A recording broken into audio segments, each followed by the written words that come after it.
Bonjour, alors je fais une petite vidéo vite fait pour expliquer nos astuces les mieux gardées. Puisque ce matin, j'ai eu quelqu'un qui est venu au magasin chercher, il voulait acheter du matériel.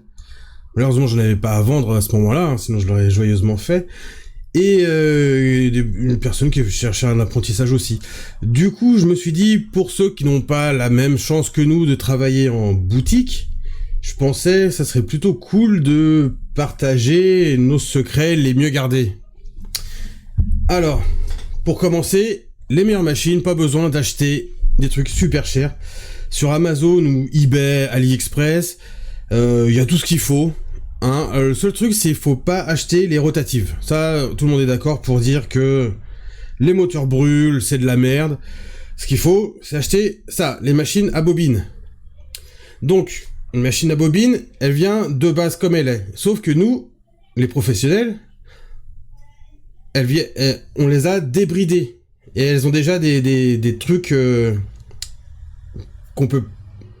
des réglages qu'on peut pas trouver en fait sur les sites internet. Alors, pour ça, je vais vous expliquer vite fait nos trucs à nous. Donc déjà, en tout premier, la bride de la machine. Donc la bride, c'est ce petit fil qui relie les deux bobines ici, qu'on voit là sur cette... c'est une Sharps Siferi. Donc là, on voit un petit fil qui relie les deux bobines. Donc celui-là, c'est la bride. Donc faut le couper. Voilà, si j'enlève, voilà. Vous prenez des ciseaux et on le coupe. Comme ça. Et on sépare bien les deux fils qui sont ici pour plus qu'ils se touchent. Les deux petits fils de merde là. Voilà. Ah, déjà la machine est débridée. Ensuite, le souci des machines neuves, c'est que souvent elles sont un peu trop rigides. Donc on leur donne de la souplesse. Pour donner de la souplesse, rien de plus simple. On dévisse légèrement, pas plus de 3 tours de clé, chaque vis. Hop. Ici on peut le laisser. Hein. Ah, là j'ai un tout petit peu trop... Donc il faut juste serrer, histoire que ça tienne, mais pas trop. Voilà, là c'est parfait. De toute façon, ce que vous puissiez régler comme ça pendant le tatouage. C'est beaucoup plus pratique. Ensuite, une autre technique que beaucoup se gardent de transmettre, c'est pour la réserve d'encre. Je sais pas si vous avez vu, mais souvent, les grands professionnels arrivent à faire des traits longs comme ça, en un seul coup. Pour ça, il y a une technique qui est toute simple. Je vais vous montrer avec une aiguille et un grip. Alors, hop, on prend l'aiguille. Merde. Bon, alors, si jamais ça vous arrive de faire tomber l'aiguille devant un client, vous avez 5 secondes, je crois, pour la ramasser, avant que les bactéries arrivent. Ou 3 secondes, mais ça dépend des pays. Ensuite, prenez le grip. Mettez l'aiguille, peu importe le sens, hein, on s'en fout.